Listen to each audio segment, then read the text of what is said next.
স্বাগত ডিবিসি সংবাদে। আপনাদের সাথে আছি সুরভি আলম তরণী।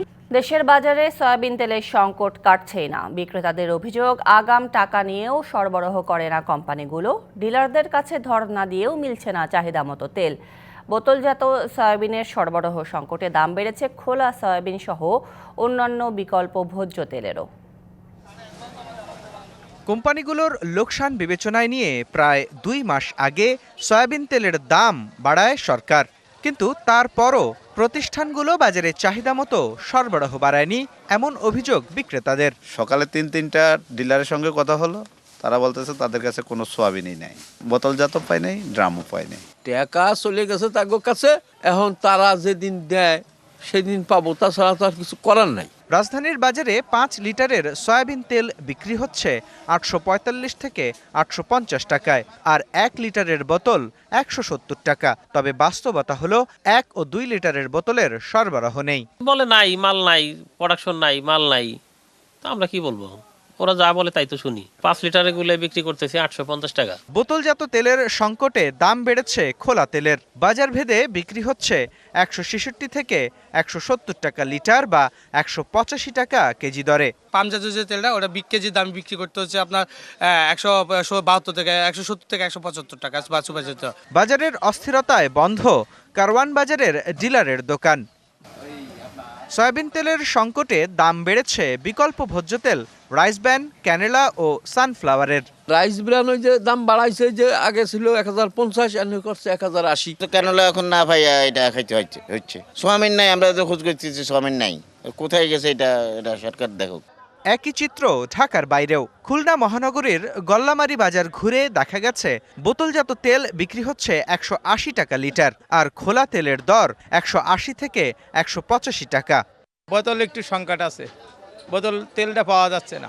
842 টাকা কিনি, 850 টাকা বিক্রি করি 5 লিটার তেল, কিন্তু তার সাথে আটা, ময়দা, চিনি গুঁড়া, চাল এগুলা নিতে হবে, তাও পাওয়া যাচ্ছে না ঠিক মতন। এ অবস্থা উত্তরের জেলা পঞ্চগড়েও।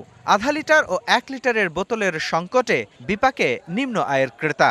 বোতলজাত যে সোয়াবিন সেটা হচ্ছে আপনার একটু কম দাম। এই সোয়াবিনটা খোলা বাজারে বিক্রি করার জন্য তারা বোতলজাত থেকে খোলা টিনে করে বিক্রি করতেছে। যেরকম দাম আছে তাছাড়া অনেক কমানোর প্রয়োজন, কারণ এরকম তো কেনার প্রয়োজন আমাদের সামর্থ্য নাই। দেশ জুড়েই বিক্রেতারা বলছেন শিগগিরই বাজারে ভোজ্য তেলের সরবরাহ বাড়ানোর উদ্যোগ না নিলে আসছে রমজানে এ সংকট আরও তীব্র হবে। মুস্তফা মাহবুব, ডিবিসি নিউজ, ঢাকা। এ নিয়ে আরও বিস্তারিত জানার চেষ্টা করব। আমাদের সাথে বার্তা কক্ষ থেকে যুক্ত হয়েছেন ডেপুটি চিফ রিপোর্টার মোস্তফা মাহবুব। মোস্তফা মাহবুব, আমরা প্রতিবেদনে যেমনটি দেখছিলাম, সরকারের উদ্যোগের পরও তেলের বাজারে অস্থিরতা কাটছেই না। এরই মধ্যে আবার আভাসও পাওয়া যাচ্ছে রমজানের আগে আরেক দফা বাড়তে পারে দাম। কর্তৃপক্ষের বক্তব্য কি এ ব্যাপারে?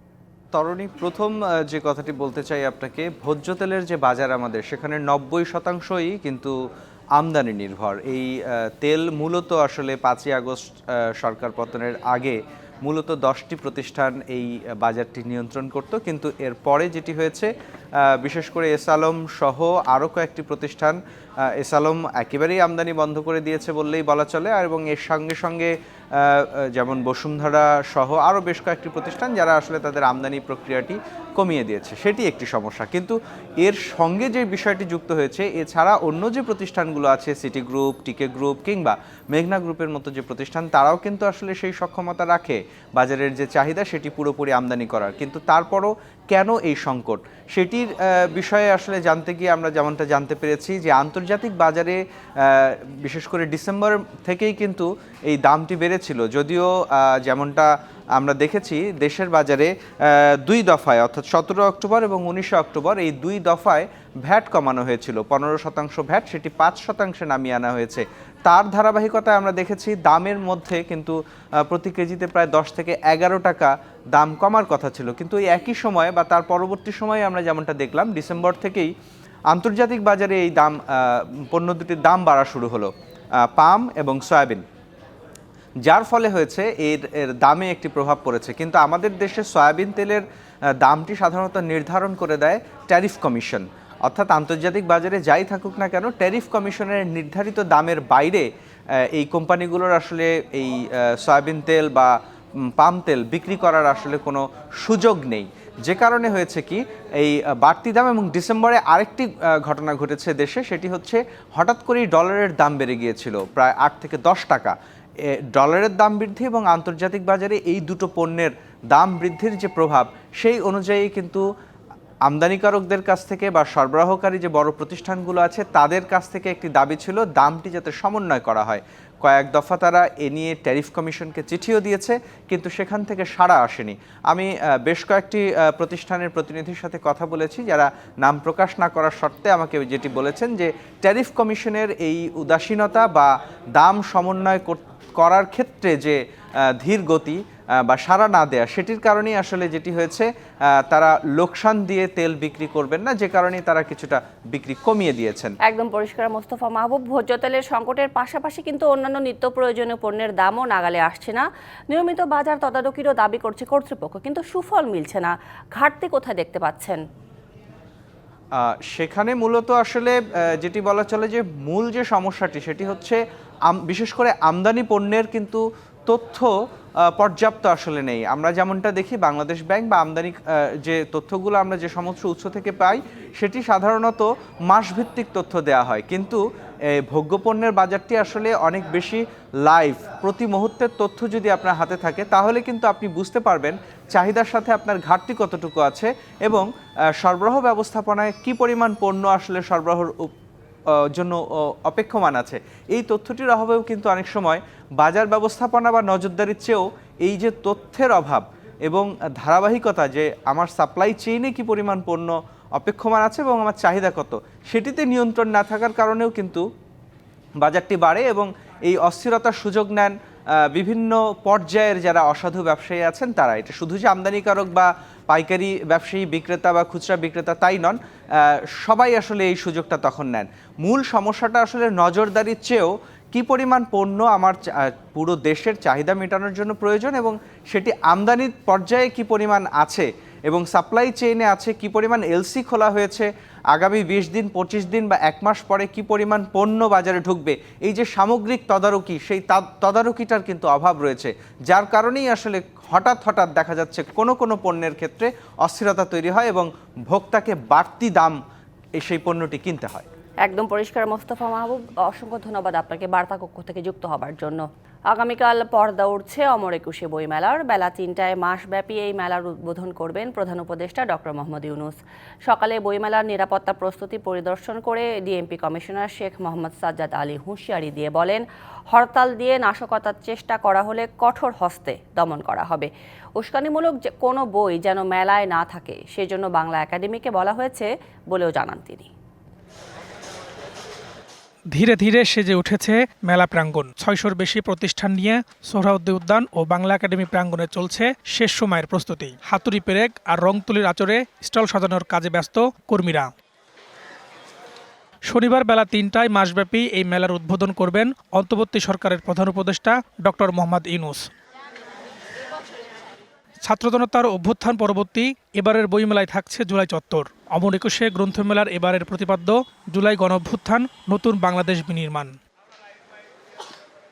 এবার মানসম্পন্ন বই প্রকাশে গুরুত্ব দেওয়া হচ্ছে বলে জানালেন সংশ্লিষ্টরা। বিগত বছরগুলোর তুলনায় পাঠক দর্শনার্থীর ভিড় বাড়ার আশাও তাদের। আশা করতেছি যথা সময়ের মধ্যে আমাদের কাজ শেষ হবে এবং আমরা আগামীকালকের জন্য প্রিপারেড। আশা করি এবার বেচাকেনা খুবই ভালো হবে। আমরা প্রত্যাশা করতেছি গতবারের চেয়ে এবারের বইমেলাটা খুব ভালোভাবে শুরু হবে। শুক্রবার সকালে মেলার নিরাপত্তা ব্যবস্থা পরিদর্শন করেন ডিএমপি কমিশনার। পরে সাংবাদিকদের সঙ্গে কথা বলেন তিনি। জানান, পর্যাপ্ত নিরাপত্তা ব্যবস্থা নেওয়ার পাশাপাশি বইমেলায় লেখক প্রকাশকদের উপর হামলার অভিযোগে যারা গ্রেপ্তার হয়েছিলেন তাদের উপর নজর রাখা হচ্ছে। সিসিটিভি দ্বারা সমগ্র এলাকা নিরাপত্তা বেষ্টনীর মধ্যে আনা হয়েছে। কোনোরূপ বিস্ফোরক দ্রব্য, দাহ্য পদার্থ, মাদক যাতে প্রবেশ না করে তাদের জন্য আমাদের ব্যাপক তল্লাশি থাকবে। ঢাকা বিশ্ববিদ্যালয় এলাকায় 1 মাস মেলা চলবে। এই 1 মাস কোনো ভারী যানবাহন চলাচল করবে না। মেলায় যেন কোনো উস্কানিমূলক বই প্রকাশিত না হয় সে বিষয়ে নজর রাখা হচ্ছে বলেও জানান তিনি। সমন্বয় সভা করেছিলাম, সেখানে বাংলা একাডেমির কর্মকর্তারা ছিলেন। তাদেরকে আমরা রিকোয়েস্ট করছি যে এরকম কোনো বই যেন স্টলে না আসে এবং কোনো বইয়ের ভিতরে এই উস্কানিমূলক কথা লেখা আছে, এটার জন্য ওনারা স্ক্যানিং করে ভেটিং করে স্টলে উপস্থাপন করেন। আমি আশা করি ওনারা ওনাদের দায়িত্বটা সঠিকভাবে পালন করবেন। এছাড়া ছাত্রলীগ সহ কেউ যদি হরতাল সহ কর্মসূচির নামে নাশকতার চেষ্টা করে তাদের কঠোরভাবে দমন করবে পুলিশ। আর দ্বিতীয় অংশ আমার ফরহাদুজ্জামান, ডিবিসি নিউজ, ঢাকা। আগামীকাল পর্দা উঠছে অমর একুশে বইমেলার। এবারের প্রতিপাদ্য জুলাই গণ অভ্যুত্থান, নতুন বাংলাদেশ বিনির্মাণ।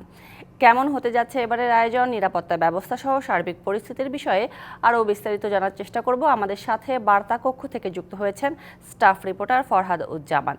ফরহাদ, লেখক প্রকাশকদের মিলন মেলা বইমেলা এবারে আয়োজিত হতে যাচ্ছে ভিন্ন প্রেক্ষাপটে। সেদিক দিয়ে এবারের মেলায় নিরাপত্তা ব্যবস্থা নিয়ে বিশেষ কিছু নজরে এলো কিনা? জানেন যে আগামীকাল থেকেই আসলে বইমেলার আনুষ্ঠানিকতা শুরু হবে। প্রধান উপদেষ্টা বেলা বিকেল 3টায় এই উদ্বোধন করবেন, তারপর থেকে আসলে আনুষ্ঠানিকতা শুরু হবে। এর মধ্যেই ডিএমপি সহ বিভিন্ন গোয়েন্দা সংস্থা মেলার নিরাপত্তায় কাজ করছেন। আজকে সকালে ডিএমপি কমিশনার মেলায় পরিদর্শন আসেন। তিনি পরিদর্শন শেষে গণমাধ্যমের সঙ্গেও কথা বলেন। মেলা এর মধ্যে পুরো মেলা সিসি ক্যামেরার নিয়ন্ত্রণে নিয়ে আসা হয়েছে এবং সিসি ক্যামেরার মাধ্যমে আসলে মেলার নিরাপত্তা ব্যবস্থা জোরদার করা হবে। আর পাশাপাশি আমরা জানি যে গণ অভ্যুত্থানের মাধ্যমে আসলে বিগত সরকারের পতন হয়েছে। তারপর থেকে এইবারই আসলে নতুন একটা সরকার বা নতুন অন্তর্বর্তীকালীন সরকারের সময় আসলে এই বইমেলা আসলে শুরু হচ্ছে। আমরা বিভিন্ন জায়গায় দেখেছি যে সিসি ক্যামেরা বসানো হয়েছে। পাশাপাশি ডিএমপি কমিশনার যেটা জানিয়েছেন, পুরো মেলায় তাদের ইউনিট থাকবে সাদা পোশাকে এবং পাশাপাশি র্যাব, গোয়েন্দা সংস্থা, অন্যান্য সংস্থাও কাজ করবে। মেলায় যেন কোনো সমস্যা না হয় তার জন্য সার্বক্ষণিক এবং রাতেও এখানে একজন ডিসি পদমর্যাদার কর্মকর্তা থাকবেন। পাশাপাশি অন্যান্য অফিসার যারা আশপাশের থানাগুলো আছেন তারাও মনিটরিং করবেন।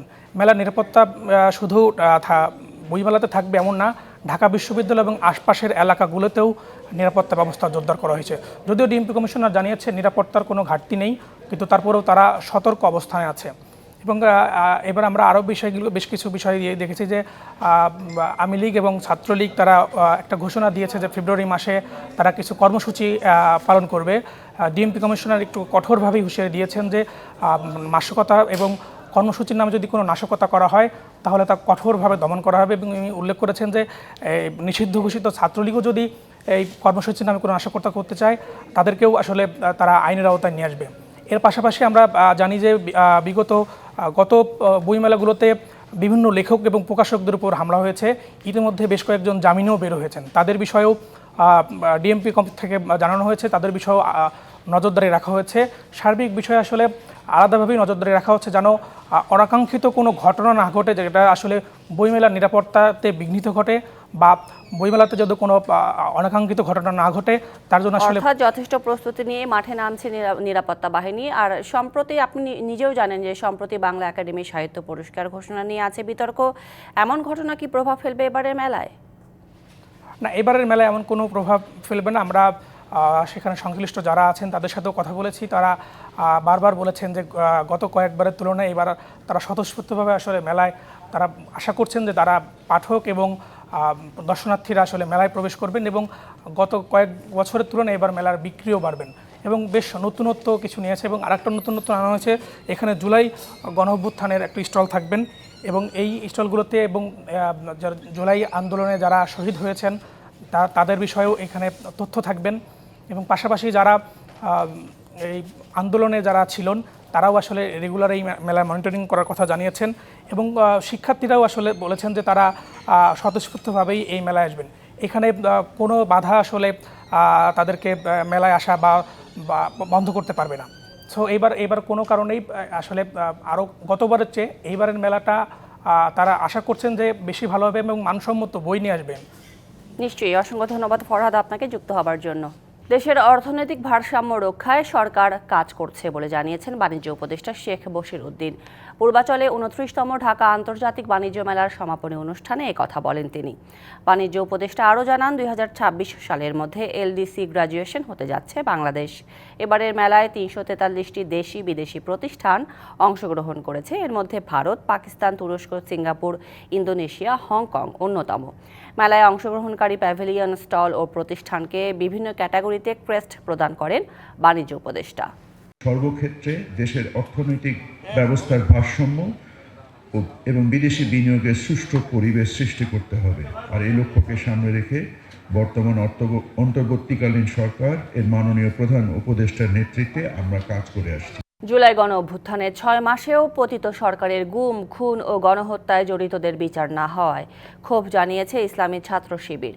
রাজধানীতে গণমিছিল শেষে বিচার নিশ্চিত না হওয়া পর্যন্ত রাজপথ না ছাড়ার হুঁশিয়ারি দেন নেতারা।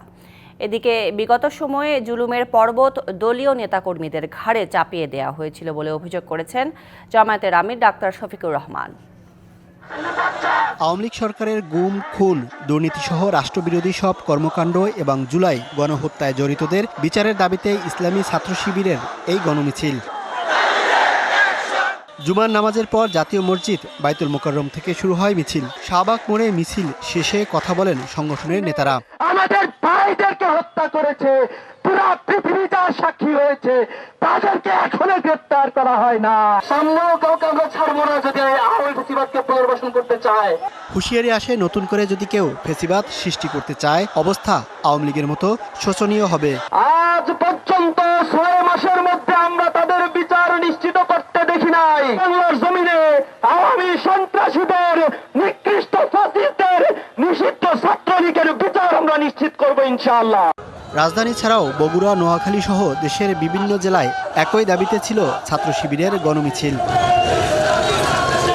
এদিকে রাজধানীর মগবাজারে সাবেক নারী সংসদ সদস্য হাফেজা আসমা খাতুনের স্মরণ অনুষ্ঠানে যোগ দেন জামাতের আমির। বলেন, হঠকারিতা ও ফেসিবাদ কারোর জন্য কল্যাণ বয়ে আনে না। হঠকারিতা, ফেসিজম কারোর জন্যেই দুনিয়ায় কল্যাণ করে না, আখেরাতেও কল্যাণ করে না। জুলুমের মহাপর্বত আমাদের গাড়ে চাপিয়ে দেওয়া হয়েছে।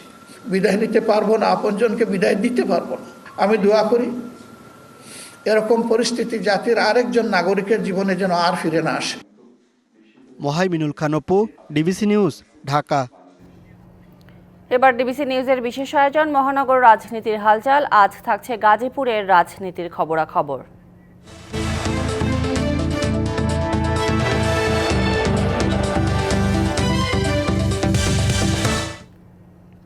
গণঅভ্যুত্থানের পর নানা অস্থিরতার মধ্যেও দিকে দিকে বইছে নির্বাচনী হাওয়া। ব্যতিক্রম নয় গাজীপুর মহানগরও।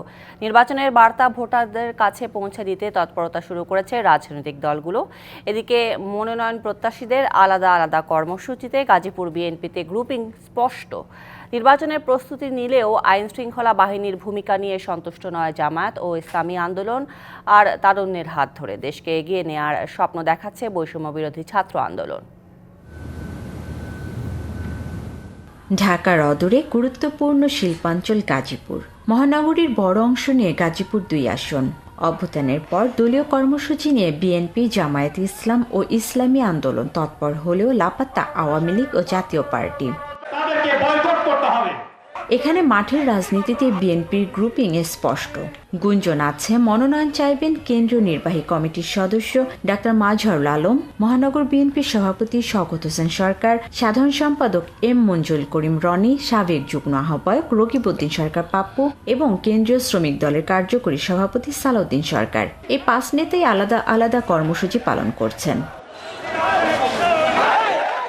তবে মহানগর বিএনপির সাধারণ সম্পাদক বলছেন, দলীয়ভাবে যাকে মনোনয়ন দেওয়া হবে সবাই মিলে তার জন্য কাজ করবেন। গাজীপুর মহানগর বিএনপি বর্তমানে সাংগঠনিকভাবে খুব শক্তিশালী। প্রতিযোগিতা থাকতেই পারে, নাম কেউ মনোনয়ন প্রত্যাশী থাকতেই পারে, সেখানে দল বিবেচনা করবে, হাইকমান্ড বিবেচনা করবে। জামায়াত নেতারা মনে করেন সংস্কারের পর নির্বাচন হলে তার সুফল পাবে জনগণ। আর গাজীপুর 2 আসনে তাদের প্রার্থী হবেন কেন্দ্রীয় নেতা মোহাম্মদ হোসেন আলী। আমরা মনে করি যাদের বিরুদ্ধে অভিযোগ আছে, যারা 5ই আগস্টের ছাত্র জনতার উপর গুলি চালিয়েছে, তাদের বিচার হওয়া দরকার এবং তাদেরকে রেখে কোনো সুষ্ঠু নির্বাচন আশা করা যায় না। সংস্কার হওয়ার পর যে নির্বাচন হবে সে নির্বাচনের সুফল জনগণ পাবে ইনশাআল্লাহ। ইসলামী আন্দোলনের নেতাদের অভিযোগ, স্বৈরাচারের পতন হলেও একটি দলের নিয়ন্ত্রণে আইন শৃঙ্খলা বাহিনী। এখনো সুষ্ঠু নির্বাচনের পরিবেশ তৈরি হয়নি বলে মনে করে দলটি। আইন শৃঙ্খলা বাহিনীর চরিত্র পরিবর্তন হয় নাই এবং আগের ট্রেডিশন মতোই আর তারা চলছে। আমরা তো এই অবস্থার পরিবর্তন চাই, মানুষ পরিবর্তন চায়। এই পরিবর্তনের জন্যই কিন্তু জুলাই আগস্টের অভ্যুত্থানটা হয়েছে। নির্বাচনী সংস্কারের পরে কিভাবে নির্বাচনটা হবে এটার উপর নির্ভর করবে যে আমরা আসলে কিভাবে নির্বাচন যাচ্ছি। এদিকে তারুণ্যের হাত ধরে দেশকে এগিয়ে নেওয়ার স্বপ্ন দেখাচ্ছে বৈষম্য বিরোধী ছাত্র আন্দোলন। মাঠ গোছানোর পাশাপাশি লাগাতার কর্মসূচি নিয়ে এগিয়ে যেতে চায় তারা। বৈষম্যবিরোধী ছাত্র আন্দোলন এবং জাতীয় নাগরিক কমিটির যে সকল সদস্যবৃন্দ আছে তাদেরকে নিয়ে মহানগরে অলরেডি আমাদের কার্যক্রম শুরু করেছি। মানুষ আমাদেরকে দেখতে চায় ভালো একটা জায়গা, যেখানে আমরা আমাদের যে সংস্কারের যে কথাগুলো বলি সেই জায়গা থেকে যেন আমরা সংস্কারগুলো করতে পারি। অরাজনৈতিক সমালোচকরা বলছেন, রাজনীতির মাঠে সাংগঠনিক অবস্থান শক্ত করতে দখলবাজি চরিত্র থেকে বেরিয়ে আসতে হবে দলগুলোকে। বিশ্বাসহীনতার নির্বাচন, সেই দখলবাজি, সেই টেন্ডারবাজি, সেই দুঃশাসন যেন আমরা না দেখি, এটা কিন্তু জনগণের প্রত্যাশা। বাংলাদেশের রাজনীতির ইতিহাস যদি দেখি, মানুষ শেষ পর্যন্ত দুটি দলকেই বেছে নেয়। আশা করা যাচ্ছে আমরা এইবার সেটার ভিন্ন কিছু দেখতে পাবো বলে বিশ্বাস রাখছি। 57টি ওয়ার্ড নিয়ে 2013 সালে গাজীপুর সিটি কর্পোরেশন প্রতিষ্ঠিত হয়। 5টি আসনে বিন্যস্ত এই জেলার 1 ও 5 আসন আংশিক মহানগরে থাকলেও 2 নং আসনের পুরোটাই মহানগরের মধ্যে। Mahmuda Shikder, DBC news, Gazipur.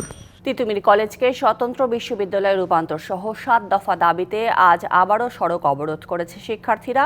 এতে মহাখালী আমতলী থেকে গুলশান পর্যন্ত রাস্তায় যান চলাচল বন্ধ রয়েছে এবং ভোগান্তিতে পড়েছেন সাধারণ মানুষ। একই সঙ্গে তিতুমির কলেজকে বিশ্ববিদ্যালয় হিসেবে ঘোষণা না দেয়া পর্যন্ত অনশন চালিয়ে যাওয়ার ঘোষণা দিয়েছেন শিক্ষার্থীরা। তাদের অভিযোগ, যৌক্তিক দাবি নিয়ে দ্বিচারিতা করছে সরকার। মন্ত্রণালয় কমিটি গঠন করলেও দৃশ্যমান কোনো কার্যক্রম নেই বলেও অভিযোগ করেছেন শিক্ষার্থীরা।